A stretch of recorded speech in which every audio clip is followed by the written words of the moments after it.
David Hogg. Do you remember David Hogg? He's one of the kids who, he was at that school in Florida where one of the shootings took place, and he used that as an opportunity to become somewhat famous, and he immediately jumped on TV, and he turned this into a small sort of celebrity industry for himself. And then he was accepted to Harvard, basically just on the basis of going on TV a lot after a school shooting. And he's become a sort of poster child for really simplistic, platitudinous liberal slogans. So David Hogg tweeted out something yesterday that was really sad. I'm not mentioning this to dunk on David Hogg. I'm on a mission of mercy to try to help this poor kid. He tweets out, quote, "I'm never planning on having kids. I would much rather own a Porsche and have a Portuguese water dog and golden doodle.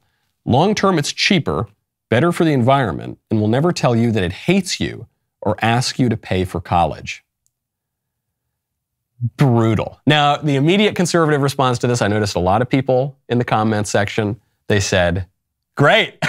Thanks, bro. Please don't procreate. We don't need any more David Hoggs." I don't think that's charitable, and I don't think it's the right thing to say, and I actually don't think it's even the right way to think about politics.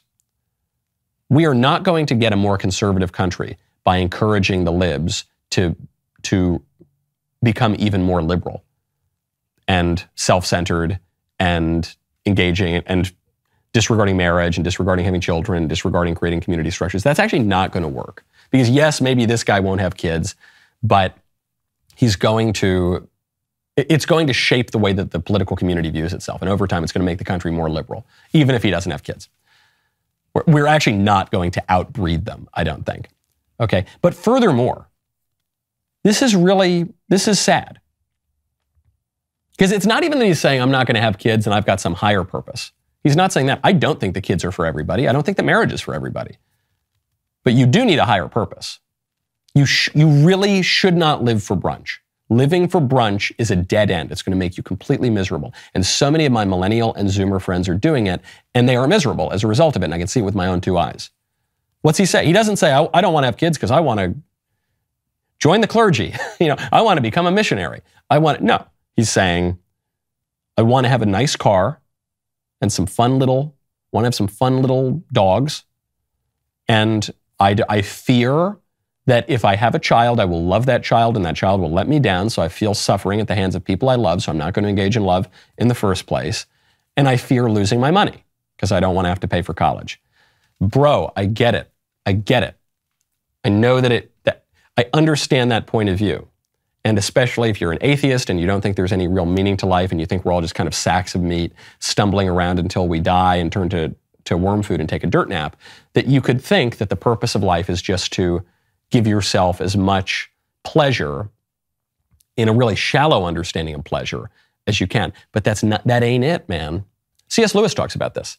He says, on the subject of shallow pleasure versus deeper pleasure, he says, for a little child, the little child cannot imagine anything more wonderful and enjoyable than chocolate.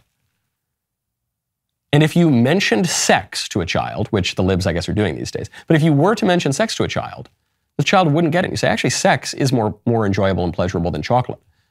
The child couldn't fathom that because the child's frame of reference is only that chocolate is the greatest thing ever. The child might actually think, well, I wonder if sex involves eating chocolate bars. Because it's the only, but actually there are things that are higher. And although now modern libs seem to think that sexual pleasure with random people is the highest possible form of pleasure, it's not. There are much higher pleasures, like family, which involves you actually reducing the amount of sex that you can have with random people. You're actually probably increasing the total amount of sex you're having because you have a wife who likes you and will probably feel some kind of nagging obligation to indulge you every now and again. So it will limit you in some ways, but it will open you up. Yes, it's true. I love sleeping. I don't get to sleep very much now. I love going out with my friends and having cigars and drinks. I don't get to do that nearly as much as I once did. Why not? Because I have to stay home and see my children. But it's not that I get to stay home and see my children. The joy, while my child is having a complete meltdown and he's throwing gooey, disgusting food all over the place and there's a mess everywhere and he's screaming and the other baby starts crying and the anxiety that induces. And then I just look over at my little kid and I see his cute little chubby little cheeks, his little 19-month-old baby cheeks, and he does a little kind of like a little smile at daddy. It is a joy that it is so sublime. It's so unfathomable when you're a kind of glib lib, just living for your own pleasure, that I know I can't actually articulate how great it is. But I promise you, David Hogg, I promise you, shallow glib libs, there are higher things here. There are higher things beyond your own basest desires and appetites and supposed self-interest. But actually, the things that you are pursuing today as your self-interest really will not make you happy in the long run. It's not making people happy now. There's a study that just came out of Harvard. Surprising to everyone in the liberal establishment, not surprising at all to normal people.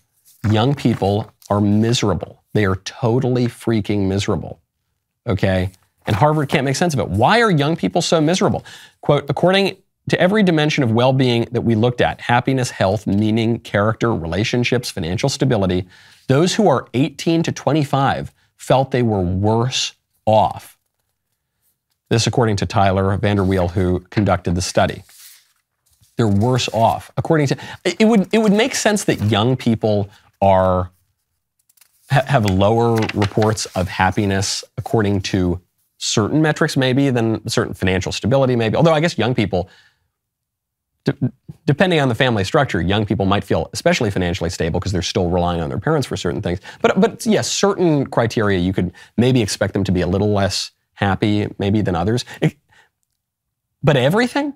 Social relationships? When you're young, that's supposed to be when you're most connected, when you're seeing so many people. It's only when you get old that you kind of stop making time to see your friends and you become more isolated and your friends die. Why are young people miserable on every metric? We've been told that all of the progressive advances in society are supposed to make us all happier. But they have, you could point to pretty much anything that has changed in the last 30, 50 years. And you could say that is playing a role in it. Technology isolating us from real life. We're told that when we get to live in the metaverse, that's so wonderful and cool and hip. And no, it's not. We're human beings. We need to see one another. We need to touch one another. That's why during COVID, when people were hugging through cellophane wrappers, that was so inhuman. We need to, and zooming everywhere. We need to see one another. We're incarnate creatures. We have bodies. Family life. We're told it's super cool now. Abandon your family, don't get married, don't have kids. You're gonna be so happy because you'll get to go to brunch in whatever city you're in this weekend. Doesn't make people happy. And then of course, the core of it is religion. As religion has declined, people have become miserable, and it is a direct one-to-one ratio. You might be an atheist, you might be an agnostic, you might not even get it, but I think you know I'm right. I think you know there's this weird connection between the two. Right now, head on over to ring.com/Knowles. The start of fall is always so busy, especially for me. It's speech season now. I'm hitting the road all the time, but I can rest easy. Why? Because of Ring Alarm. Now, I know what you're thinking. Ring, the video doorbell company, they've got an alarm? They do. Ring Alarm is an award-winning home security system with available professional monitoring when you subscribe. Best of all, you can easily install it yourself, and Ring did not stop there. They changed the home security game with Ring Alarm Pro. That is why I love Ring. I strongly recommend that you become a pro like me. Go pro with Ring Alarm Pro. Ring Alarm Pro is a whole home security system with available professional monitoring when you subscribe to Ring Protect Pro. Ring Alarm Pro combines a security system with a fast Eero Wi-Fi 6 router for home security and network security in one device. Your physical home, your digital home, you get it all. If anything happens, professional monitoring calls and can request emergency services. This fall, whether you are in your home, whether you're at the office, whether you're across the country, make sure that you are protected, okay? Head on over to Ring, get Ring Alarm Pro, ring.com/Knowles. That is ring.com/Knowles. I'm so glad you liked that clip. Now, here's what you gotta do. You've gotta ring that bell. Ding dong, ring it, click it, like it, zap it, bop it. We'll see you next time.